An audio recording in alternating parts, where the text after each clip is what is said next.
This is News Talk.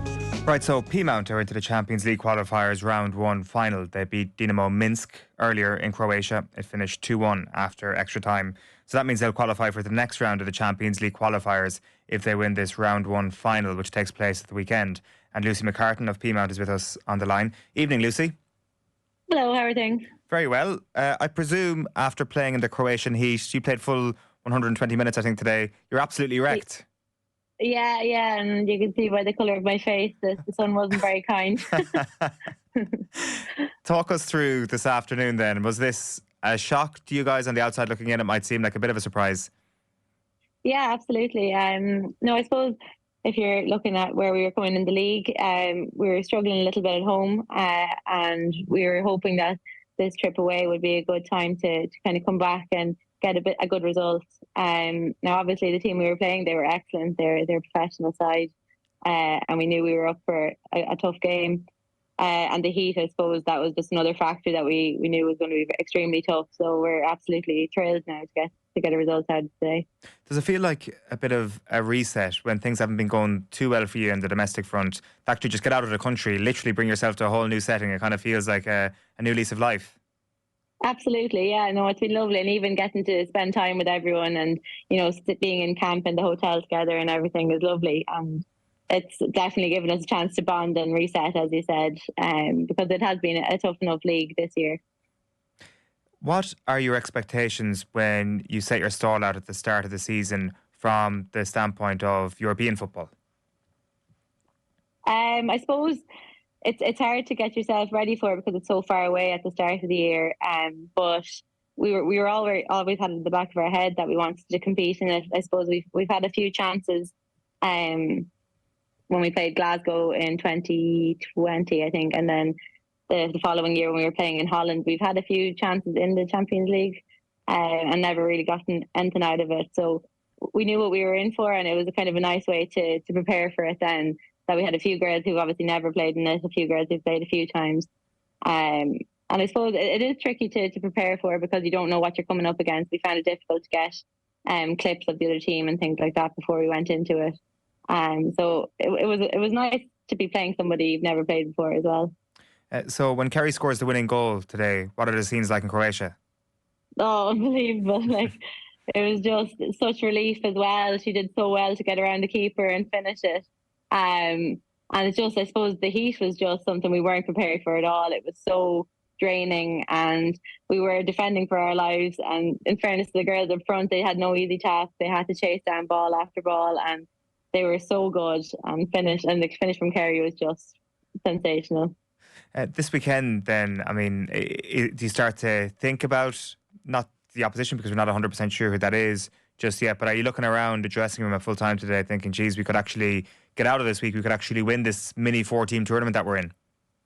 Absolutely, yeah. No, we'd love to be thinking like that. I suppose we really noticed today how important it was to have a full squad and a good bench coming on, because there was no way we'd have gotten through that without the subs. I'm sure the subs were the difference in the end. That was what won us the game. So I think the fact that we have such a strong bench, and even a few of the girls who didn't get on today, they'd be very hard done by not to have gotten a run, and they definitely have a huge role to play now coming on Saturday. So what's been the difference with this week as opposed to a lot of this year? Have there been factors that we're not quite aware of that have hampered your progress in the league? It's hard to know. I suppose at the start of the year we really were inundated with injuries. We had two of us coming back with the ACL. We had another girl do her ACL, and we had few girls out with feet and hamstrings and quads. There was just, it seemed to be kind of non-stop at the start of the year. Now, in saying that, I don't think that's the only factor. I think the standard of the league has gone up a huge amount, so all the other teams have definitely just gotten better as well, and we definitely struggled with having the improved opposition as well as the injury struggles. So I think it's a nice time we've kind of finally gotten to a place where we have a good number of people playing with very few injuries, thank God. And then I suppose we also had a few girls who went away, like Erin McLaughlin left during the season to go play professional. So it's so good to see those girls going away, but it definitely does have an impact on us then when they're gone. When you talk about the standard of the league improving, I presume obviously you guys are getting better as well. So what is the main reason why things have gone on an upward trajectory? What are the areas that you see the main levels of improvement in?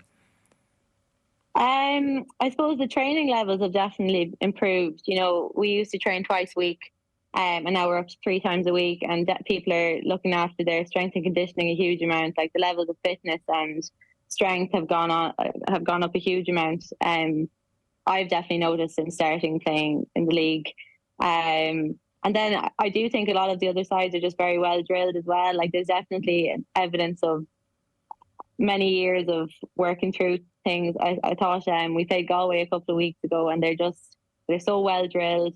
They're playing a lovely brand of football, and they're like very strong. And I think a lot could be said for kind of most of the teams in the league at this stage. You know, and it is quite an interesting one to compare that with what's happening in Europe. And as you mentioned, this is not your first rodeo at trying to carve out a path in the Champions League. Do you think that the gap is closing even just a little bit with regards to teams around the continent when you come up against them? Or where do you think the gap lies between Ireland and the rest? Because obviously the sport as a whole, continent-wide, is getting better as well. absolutely, yeah. I do think there is definitely the element of a professional team versus an amateur team. It's very hard to bridge that gap. I do think Irish teams in general are very good at doing it by just having that kind of battling mentality and, you know, that underdog mentality where you're kind of happy to go up against the big dogs at all times. But yeah, that gap will be hard to bridge, I think. But it was a great result today now, and it shows that it can be done, I think. We were looking through your family tree, Lucy, and one question that occurs to me is there anybody in your family who hasn't had unprecedented levels of sporting success? I don't know. At the moment, it seems like everyone's kind of competing to outdo each other. It definitely seems that way. So for people who aren't aware of this, you're the granddaughter of Sean Purcell, obviously the Galway footballing legend. You obviously yourself have won trophies in other codes as well, not least Gaelic football and the All-Ireland Intermediate Championship at Westmeath in 2021. Your brother plays intercounty football as well with Westmeath and Tailteann Cup Division 3 National Football League winner. Your brother Danny is also on the Westmeath senior panel. And then Simon Carr, who was on the show, I believe, this morning, is your cousin as well. So whether it's tennis or Gaelic football or soccer, it seems that you've got a finger in all of the sporting pies.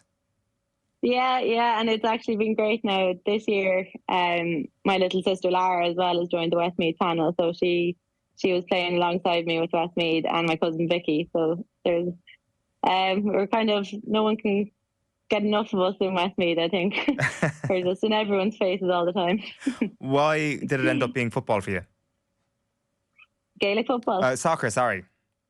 It's hard to choose. I've kind of had this discussion a few times over the years. I still haven't been able to make the decision whether to go with one or the other. So I'll keep going with the two as long as I can. Right, so you're playing dual essentially with soccer and with Gaelic football.